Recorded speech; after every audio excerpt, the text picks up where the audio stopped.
Stimme hat ihnen mega gefallen. Das Tuk-Tuk war gar nicht mehr wichtig. Sie wollten einfach mit mir ein bisschen zusammen sein.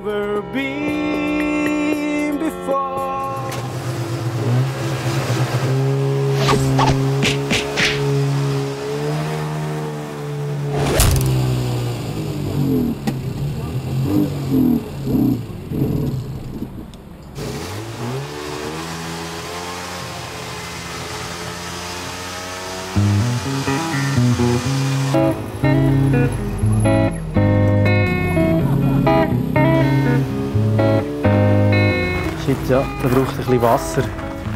Willst du ein bisschen Wasser rein tun? Schnell?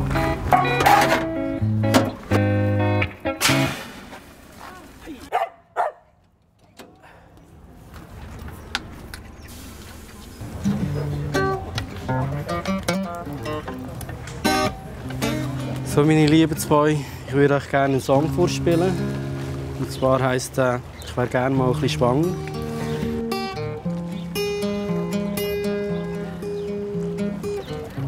Ich wäre gerne mal ein bisschen schwanger. Mir rannt ein bisschen hängen. Mein Bauchnabel ist weit, so weit weg von mir. Mein Bauchnabel, der ist weit. Es hat alles gestummen. Fast zu viel. Die Sonne hat sich im Wasser gespiegelt, hintendurch fräst ein Bötli und es macht noch einen Köpfler ins Wasser. Ich glaube, er hat sich ein bisschen verliebt in mich und sie hat es nicht gemerkt. Hin und her. Zwei Schwedinnen wären mir natürlich schon ein bisschen lieber gewesen. Aber vielleicht klappt es ja morgen.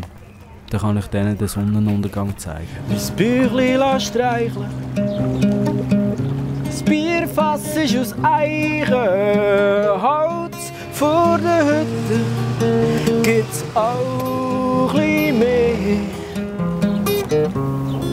Das habe ich bei Baywatch gesehen.